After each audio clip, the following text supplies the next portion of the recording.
Alerta Geral. Bate-papo político com jornalistas Luzenor de Oliveira e Beto Almeida. São 7h18. Nós vamos abrir o bate-papo político nesta quarta-feira, falando sobre uma das maiores preocupações, que é o avanço da Covid na região metropolitana de Fortaleza. Hospitais estão lotados e o relato de um médico mostra como recado para a população ter mais cuidado com o avanço da doença. Agora as informações com Carlos Alberto. A Covid voltou com força na cidade. Essa frase bem curta resume bem a realidade da rede hospitalar pública e privada da capital ao retratar a corrida à procura de um leito de UTI. A frase que abrange esse texto é de um médico da rede privada de saúde em Fortaleza que foi enviada na noite dessa terça-feira à produção do jornal Alerta Geral após ser questionado como anda a ocupação de leitos nos hospitais. Outra resposta é ainda mais preocupante. Os hospitais lotados, resumiu o profissional de saúde que faz parte do batalhão de médicos que diariamente superam limites para salvar vidas. O mesmo médico diz ainda que nos corredores dos hospitais, muita gente chega para ser internada com a doença em sinais de avanços, o que exige ainda mais esforço no tratamento para a recuperação desses pacientes. Simultânea à situação relatada pelo médico, que atua na área da fisioterapia intensiva e que cumpre papel de extrema relevância na recuperação das vítimas da Covid-19, o cotidiano da população, tanto na Grande Fortaleza quanto no interior do estado, tem sido de indiferença com um crítico quadro sanitário e muitos ignorando a máscara e o distanciamento social. Com redação do Ceará Agora, para o jornal Alerta Geral, Carlos Alberto. São 7h19. Jornalista Beto Almeida, essa participação do Carlos Alberto mostra na dimensão real as preocupações que estão marcando o dia a dia das autoridades sanitárias do Ceará. E a região metropolitana de Fortaleza tem um quadro ainda mais crítico, com hospitais lotados e em algumas unidades de saúde não existem mais leitos de UTIs vazios para receber pacientes da Covid-19. E diante dessa situação, o governo do estado já adotou algumas medidas de restrição para tentar neutralizar o avanço da doença e, pelo jeito, o jornalista Beto Almeida, serão inevitáveis novas ações, inclusive medidas ainda mais duras, mais rigorosas, que marcaram momentos mais difíceis no ano passado da pandemia da Covid-19. Beto Almeida, análise política com credibilidade e isenção. Luzenor, olha só, são 329 leitos de Covid atualmente ativos aqui no estado do Ceará. Então, pelo menos 6 hospitais aqui em Fortaleza já estão com 100% dos leitos ocupados. Eu estou falando aqui da Casa de Saúde e Maternidade São Raimundo, do Hospital Dr. Valdemar Alcântara, do Hospital Antônio Prudente, da Otoclínica, do Hospital Universitário Walter Cantídio e do Hospital São José.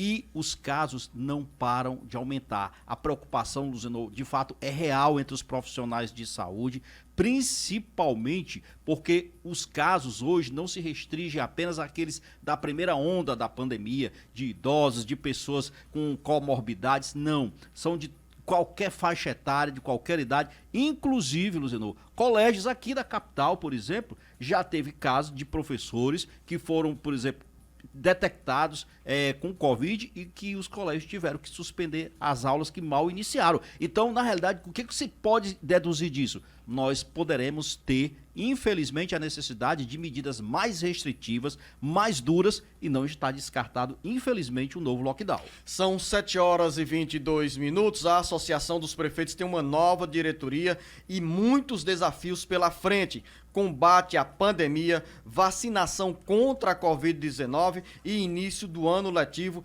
estão na agenda da Apresse, como conta agora o Carlos Silva. Os prefeitos se mobilizaram nesta terça-feira para eleger a diretoria da Associação dos Prefeitos e Municípios do Ceará, Apresse, para o biênio 2021-2022. O novo presidente é o prefeito de Chorozinho, Júnior Castro. A entidade cumpre um importante papel nas articulações com associações nacionais para defender os pleitos dos 184 municípios do Ceará junto ao Congresso Nacional, ao Governo do Estado e ao Governo Federal. A nova diretoria assume o comando da APRESE num momento de muitos desafios. O maior de todos os desafios é a luta contra a pandemia da Covid-19. Os novos casos da doença, que ampliam a ocupação de leitos de hospitais na Grande Fortaleza e interior do estado, é motivo de preocupação entre as autoridades sanitárias e entra na agenda da APRESE como um dos pontos da pauta de reuniões com o governo do estado e o Ministério da Saúde. Ao mesmo tempo que o desafio nesse momento é a luta para a chegada de mais vacinas, os prefeitos terão que lidar, pelos próximos dias, com outra agenda que tem reflexo na vida de milhões de cearenses de cidades do interior e da Grande Fortaleza. O início do ano letivo, que deixa pais angustiados, professores apreensivos e estudantes ansiosos. Com redação do Ceará agora, para o Jornal Alerta Geral, Carlos Silva. São 7h24. Quem está conosco neste momento aqui no Jornal Alerta Geral, em linha, é o novo presidente da Associação dos Prefeitos do Ceará, Júnior Castro. Ele que é prefeito do município de Chorozinho. Presidente Júnior Castro, seja bem-vindo ao Jornal Alerta Geral. O senhor está nesse momento tentando se posicionar. Se for um pouquinho mais à sua direita, vai ficar melhor enquadrado ainda, melhorando aqui a imagem para quem está nos acompanhando pelas redes sociais do Ceará. Agora, presidente, seja bem-vindo ao Jornal Alerta Geral. Neste momento, a partir da FM 104.3 e FM agora 107.5 na região metropolitana de Fortaleza e para mais outras 22 emissoras, 24 emissoras no interior do Ceará, além das redes sociais do Ceará. Agora estamos com o Jornal Alerta Geral. O senhor já ouviu a participação do nosso repórter Carlos Silva falando sobre os desafios que estão na agenda da APRESE para esses próximos meses. E o senhor que assume a direção da entidade neste biênio 2021-2022, pega, sim, uma agenda que exige muitos esforços, principalmente em relação à pandemia da Covid-19. Como o senhor chega para assumir o comando da APRESE nesse cenário de tantas ações a serem realizadas para preservar a vida da população cearense? Bom dia, presidente. Seja bem-vindo ao Jornal Alerta Geral. Bom dia, Luzenor. Bom dia a todos que fazem o programa Alerta Geral. Bom dia a todos os nossos telespectadores, ouvintes desse programa, que tem uma importância muito grande, né, de levar informação a todos os nossos cearenses. A gente assume a APRESE, né, numa sucessão de uma presidência, de uma diretoria que fez um trabalho muito importante nesses 2 anos, na frente o presidente Nilson Diniz. E como falou o Carlos Silva, a gente tem esses desafios pela frente a serem enfrentados, como essa situação da pandemia e a dificuldade da volta às aulas com essa situação que a gente vivencia. A gente, após ontem a nossa posse, a gente esteve ontem com o governador Camilo Santana, tratamos alguns pontos e dentre eles essa situação da volta às aulas. O governador ele tem essa ansiedade que a gente possa estar retomando esse início de aula, principalmente agora no início do ano letivo, onde a gente espera, né, que no início a gente possa estar retomando essa aula de forma híbrida, de acordo com o decreto do nosso governador. E assim, a gente está aqui na maior ansiedade de poder estar fazendo essa parceria, não só com o governo do estado, com o governo federal, também com os órgãos de controle, para que a gente possa estar dando mais segurança e, ao mesmo tempo, orientação aos nossos municípios. Presidente Júnior Castro também conosco no Jornal Alerta Geral, o jornalista Beto Almeida. Presidente Júnior Castro, bom dia, boa sorte aí para o senhor nessa nova iniciativa, nessa nova tarefa aí que o senhor assume no comando da APRESE. Eu pergunto para o senhor o seguinte, o senhor falou dos desafios da entidade, agora principalmente com o combate à Covid, com retomada das aulas, mas vamos para pautas que também são importantes para a bandeira municipalista. Ontem eu e Luzenor comentávamos aqui, por exemplo, sobre uma proposta do governo federal de centralizar, por exemplo, retirando o poder dos municípios da questão do cadastro único de famílias que são beneficiadas pelo Bolsa Família.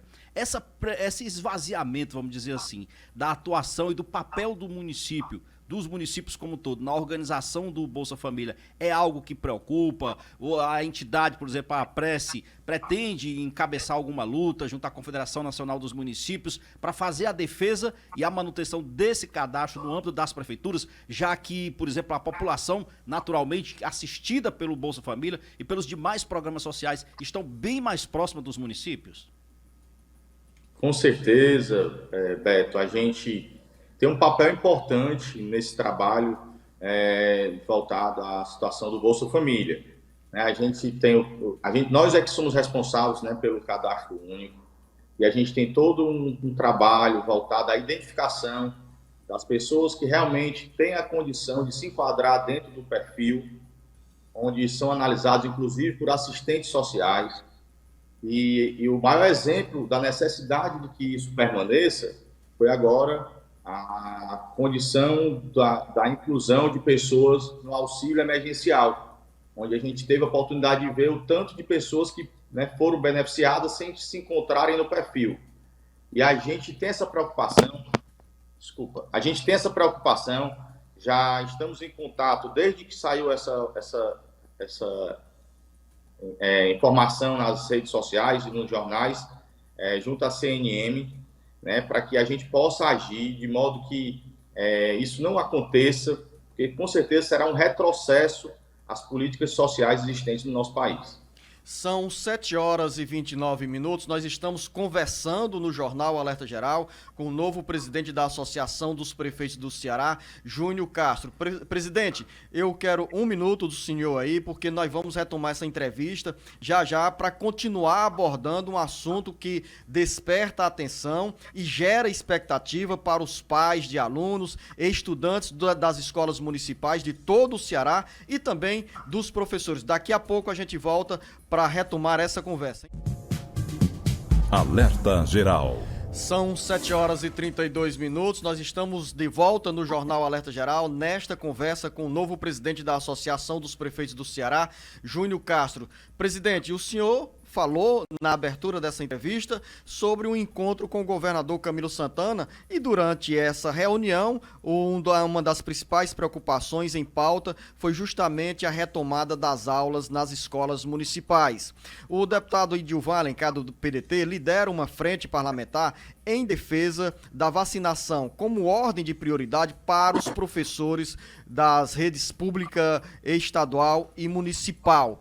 Nessa conversa com o governador Camilo Santana, o que é que o senhor extraiu, presidente, em relação às condições de segurança para os estudantes voltarem, tanto estudantes quanto professores e servidores das escolas municipais nas 184 cidades do Ceará?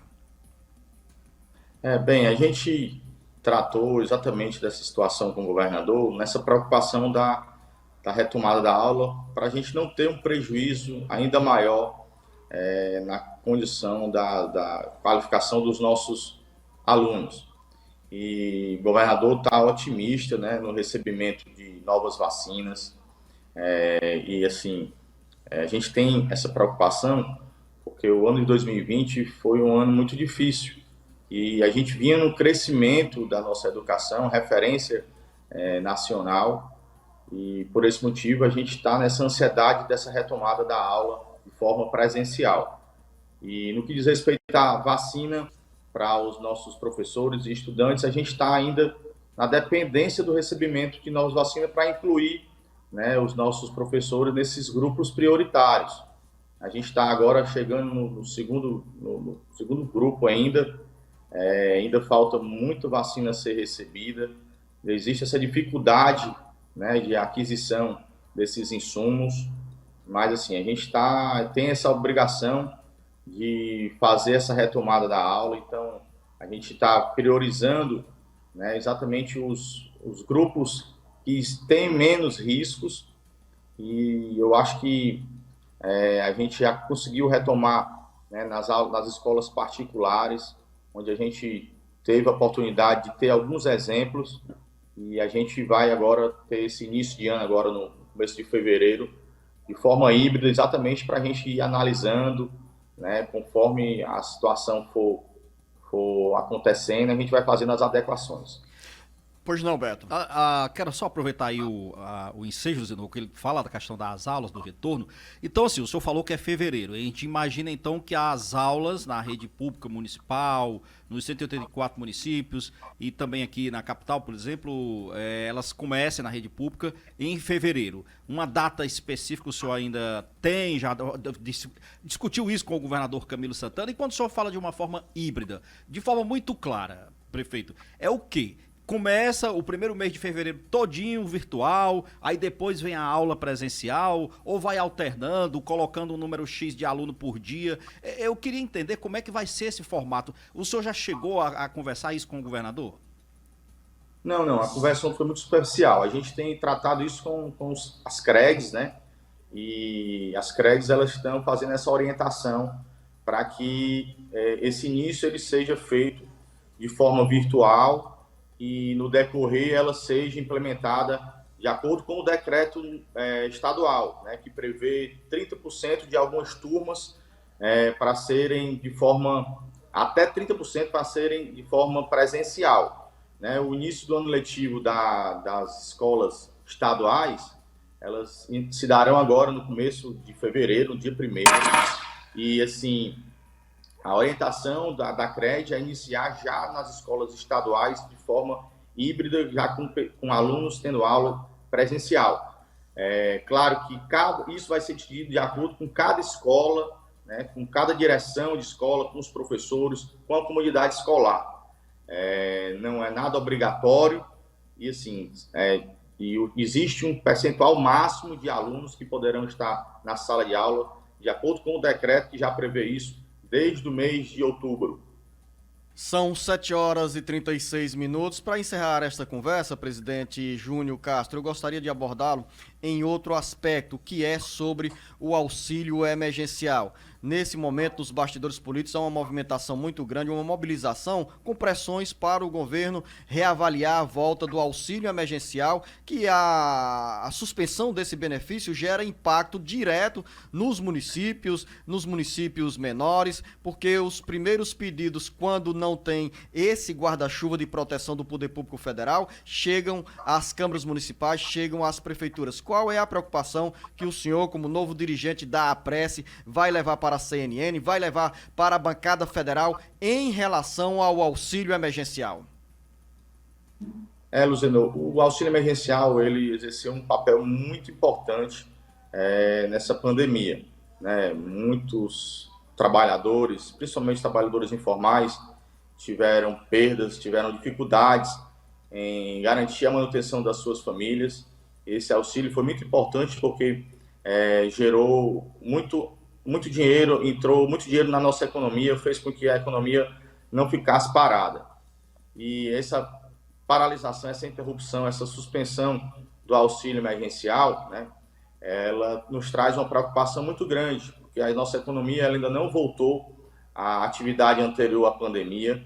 Existe ainda uma queda de arrecadação muito grande nos municípios e existe também uma pressão, né, da população no que diz respeito à falta de emprego, à falta de renda. E a gente está nessa mobilização junto à CNM, aos deputados, para que a gente possa ter, né, uma prorrogação desse auxílio emergencial, de modo a garantir um mínimo de subsistência, né, para essas pessoas que se enquadram dentro do perfil. E, ao mesmo tempo, isso vai fazer com que a nossa economia ela fique movimentada, aquecer a economia local. Basta dizer que nos municípios pequenos, a gente sofreu de início uma pressão muito grande através das nossas assistência social, de pedidos de cesta básica, né, de auxílios municipais, e a gente está nessa preocupação, né, de que esse auxílio ele possa ser renovado para que a gente possa minimizar esse impacto que a gente passou e que ainda não temos nesse momento, uma ideia de quando que isso vai parar, né? A pandemia ela está aí ainda, existe essa preocupação dessa segunda onda, e a gente vê o que está acontecendo em outros estados, e aqui no nosso estado também existem já hospitais, né, com a sua plena lotação, e a gente tem essa preocupação, né, porque isso gera um caos social, e eu tenho certeza que os nossos deputados e o governo federal está atento a isso, e a gente vai fazer essa pressão para que esse auxílio emergencial ele possa ser estendido, e enquanto essa pandemia ela não acabar, enquanto a gente não tiver esse alívio da vacina, esse mínimo possa ser garantido para a população necessitada do nosso país. Nós conversamos no Jornal Alerta Geral com o novo presidente da Associação dos Prefeitos do Ceará, Júnior Castro. Presidente, eu quero agradecer a sua presença aqui no Jornal Alerta Geral, desejar ao senhor sucesso aí nessa caminhada, como nós falamos, com muitos desafios. Ao senhor, nosso bom dia, nosso muito obrigado. Obrigado, Luzenor, obrigado, Beto. Qualquer coisa, estamos à disposição. Bom dia. Grande abraço. São 7h40 ainda sobre o auxílio emergencial. Jornalista Beto Almeida, o Sátiro Salles chega com a informação sobre uma grana que está a caminho. O governo federal aprova auxílio emergencial para 196 mil pessoas que estavam excluídas do benefício. Muitos cearenses receberão o dinheiro que será liberado nessa quinta-feira. Tem dinheiro do auxílio emergencial chegando com atraso para 196 mil brasileiros. Muitos estão neste grupo que faz parte do contingente de beneficiários que estão colocando a mão no dinheiro após contestar a exclusão do auxílio pelo Ministério da Cidadania. O dinheiro está a caminho e nesta quinta-feira são 248 milhões de reais para garantir, após muita insistência, com o benefício. Uma portaria do Ministério da Cidadania, publicada nesta terça-feira no Diário Oficial da União, após análises das contestações e revisões decorrentes de atualizações de dados governamentais, oficializa o pagamento do auxílio emergencial. O grupo de beneficiários inclui cerca de 191 mil pessoas que contestaram a suspensão do benefício no site Dataprev, entre os dias 7 e 16 de novembro, e entre os dias 13 e 31 de dezembro, além de outras 5 mil pessoas que tiveram os pagamentos reavaliados em janeiro de 2021. A boa notícia é que eles receberão de uma só vez todas as parcelas a que têm direito. De acordo com o Ministério da Cidadania, entre as 196 mil pessoas, há 8.300 pessoas que receberão a segunda, a terceira e a quarta, além da quinta parcela do auxílio emergencial. Outras 40.900 pessoas receberão as 3 últimas parcelas. Uma terceira faixa, de mais de 68 mil cidadãos, receberá a quarta e a quinta parcelas. Por último, mais de 78 mil pessoas vão receber e embolsar somente a quinta parcela. Com informações dos bastidores políticos para o Jornal Alerta Geral, Sátiro Salles. São 7h42. Jornalista Beto Almeida, há uma ansiedade muito grande entre milhões de brasileiros, milhares de cearenses, que ainda têm expectativas sobre a volta do auxílio emergencial. O ministro da Economia, Paulo Guedes, como citou o Sátiro Salles logo no Saúde em Dia, aqui no Jornal Alerta Geral, que o ministro da Economia admitiu a possibilidade de volta do auxílio emergencial desde que haja congelamento nos gastos, nos recursos destinados às áreas de segurança pública e educação. Ou seja, Beto Almeida, seria trocar 6 por meia dúzia. E o presidente Jair Bolsonaro foi ainda mais duro no recado, que o benefício, o auxílio emergencial, não é aposentadoria e, portanto, não está na agenda do governo federal a volta do benefício. Seja qual for o desdobramento desse embate, o certo é que cresce a pressão nos bastidores políticos e também de entidades que trabalham com a área social diante da preocupação que é a ausência dessa ajuda do governo federal para quem continua desempregado e principalmente nesse cenário de pandemia que é marcada pela segunda onda da doença. Luzenor, já existe pelo menos dezenas aí de projetos tramitando no Congresso Nacional pedindo o retorno, a prorrogação do chamado auxílio emergencial. O governo, por meio do seu ministro da Economia, o Paulo Guedes, chama a atenção dos políticos para a questão da responsabilidade fiscal, que diz que o governo não pode gastar o que não tem ou gastar ali acima do que está permitido pela lei de responsabilidade fiscal. Olha, os argumentos podem ser bons e necessários nessa linha, mas há uma pressão tão grande e o governo sabe, Luciano, que a retomada da economia ainda continua cambaleante por conta exatamente da Covid, que o governo infelizmente não vem conseguindo dar uma resposta a contento e por conta disso o desemprego continua em alta. Nós temos hoje simplesmente uma parcela considerável da população que vinha dependendo desse auxílio. Agora, que tem que ter, eu também não tenho dúvida não. A questão é saber o seguinte: de onde tirar esse dinheiro? Porque o governo já disse, o dinheiro, ele vai, se existir, vai deixar bem claro que vai estar criando uma dívida. E essa dívida precisa ser compensada com a contenção de outros gastos. Eu concordo quando você critica, por exemplo, que ele já admite que vai ter que, por exemplo, estancar o dinheiro da educação. Tem outras formas de se fazer economia e de se evitar, por exemplo, que a educação, mais uma vez, pague essa conta. Ô Beto, apenas para acrescentar o que você falou, ao invés dessa preocupação com o endividamento para o futuro do poder público, é mais prudente se garantir que milhões de brasileiros que hoje estão passando necessidade não carreguem um endividamento ainda maior, que não é apenas econômico, é também social, é também familiar, porque a fome pode bater à porta de milhões e milhões de pessoas, porque não há renda, não tem renda e muita gente continua desempregada e com outra angústia ainda maior, a ameaça, ou melhor, ou pior nesse cenário que a gente fala, né, nessa avaliação jornalística, a chegada de uma segunda onda da Covid-19. Já chegou, né, Luciano? Já chegou, já é real no nosso dia a dia, já traz uma nova ameaça, que é novas demissões. Então, diante dessa situação, só há um caminho, é o socorro do governo federal. Eu volto daqui a pouco com o jornalista Beto Almeida, porque tem outros assuntos na nossa pauta aqui, como, por exemplo, a corrida pela presidência da Câmara Federal e na região dos Inhamuns, o drama enfrentado por quem está sendo obrigado, por necessidade, a consumir água salobra. Daqui a pouco. Alerta Geral. São 7 horas e 50 minutos antes do retorno do jornalista Beto Almeida para falar sobre a corrida pela presidência da Câmara Federal e também sobre a história da lata de leite moça de R$ 162. Eu vou fazer um giro pelo interior do Ceará agora com informações sobre as comunidades rurais de Tauá, de Aiuaba, na região dos Inhamuns, que protestam e recusam água salobra que chega por meio de carros-pipa. Carlos Silva. Moradores da comunidade de Ramalhete, no município de Aiuaba, recusaram a água que chegou à comunidade em um carro-pipa para reafirmar o descontentamento com a qualidade do produto que está sendo distribuído pela Operação Pipa, coordenada pela 10ª Região Militar.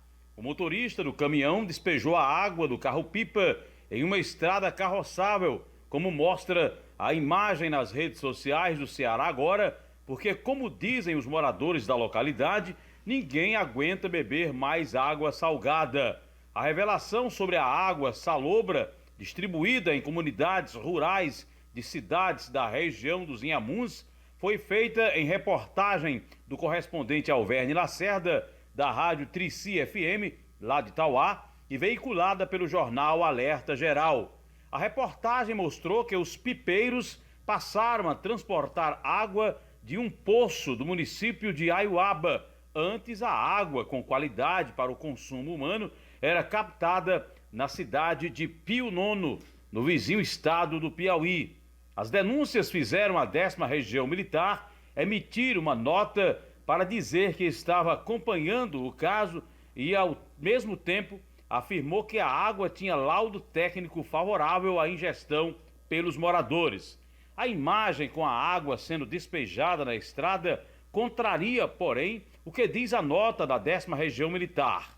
Com informações da FM 98.5 da região do Vale do Jaguaribe, para o jornal Alerta Geral, Carlos Silva. A cada dia, jornalista Beto Almeida, um capítulo dessa novela que mostra o sofrimento, o drama de moradores de comunidades, de cidades, de municípios da região dos Inhamuns, que por necessidade são obrigados a consumir água salobra. Uma mudança no fornecimento da água é urgente, precisa ser adotada pela 10ª Região Militar, que cuida da Operação Carro-Pipa no interior do Ceará. Pior que está na base de tudo isso, Luziano, é a disputa de poder e principalmente econômica, que está aí havendo naturalmente, é gente que está lucrando ao fornecer essa água de poços que não tem qualidade para consumo, que não é água potável, mas que, no entanto, quem deveria estar cuidando, no caso, o Ministério da Integração Regional e a 10ª Região Militar, não estão adotando as medidas necessárias. E aí a gente já sabe, Luziano, no fecho dessa conta, quem paga tudo isso é a população. Você viu aí nas imagens, numa estrada carroçável, pertinho uma casa simples, de taipa, vendo aquela cena terrível de destruindo uma água que não é potável, mas que, no entanto, continua sendo comprada de forma caríssima e não está tendo a sua utilidade final. Tem problema também com o abastecimento de água em comunidades do município de Martinópolis, como conta o correspondente Miquéias Santos. Moradores do sítio Santo Antônio, no interior de Martinópolis, estão sofrendo sem água há mais de 2 semanas. É que o prefeito Betão simplesmente resolveu cortar, sem explicação, a água da referida comunidade, assim como fez em várias outras do município. Água esta obtida através de um poço profundo construída recentemente pelo governo do ex-prefeito Júnior Fontinelli, isso há cerca de 4 meses. Moradores da comunidade gravaram um vídeo relatando que servidores do município retiraram o motor e os canos do poço, abre aspas, simplesmente para maltratar o povo. Isso é uma sem-vergonhice, fecha aspas, criticou um dos moradores. Com informações da região norte, Miquéias Santos, para o Alerta Geral. E agora, jornalista Beto Almeida, para finalizar o bate-papo político, a agenda que vem de Brasília e tem reflexo no dia a dia, no cotidiano da população? Pois é, Luziano, e olha, bota cotidiano nisso, porque café da manhã é a coisa mais cotidiana do brasileiro. Imagine para quem tem o hábito de tomar, por exemplo, uma mistura insólita que eu acho, de leite condensado com pão, que é o hábito do presidente Bolsonaro.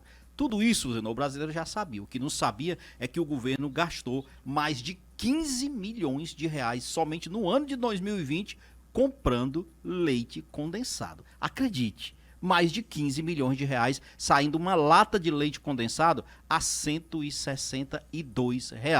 É coisa pra você ler. Exagero nisso, Beto? Luziano, eu não compro leite condensado, Beto. Eu não sei quanto é que custa uma lata de leite condensado.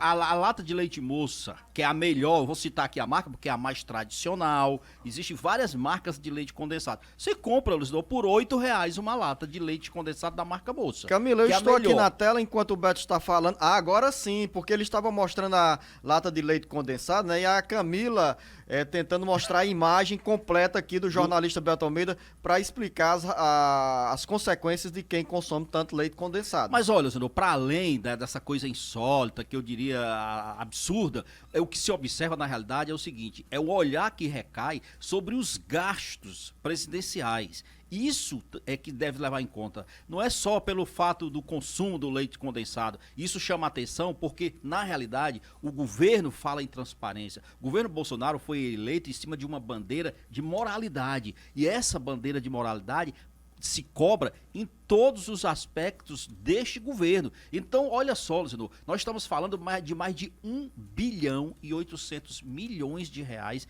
em compras pelo Palácio do Planalto de alimentos. E aí você fica perguntando o seguinte, olha só, para a gente fazer um comparativo bem rápido, eu vi aqui no estado de São Paulo, no jornal, dizendo o seguinte, só com esse valor do leite condensado, Luziano, isso é 5 vezes superior a tudo que aquele INPE, que é o Instituto Nacional de Pesquisas Espaciais, recebeu no ano de 2020 para fazer o monitoramento por satélite da Amazônia e do Pantanal e as demais regiões do Brasil. Sabe quanto foi que o INPE teve para fazer esse monitoramento por satélite? 3 milhões e 200 mil reais em 2020. Aí você gasta mais de 15 milhões de reais comprando leite condensado, alguma coisa está errada, Luciano.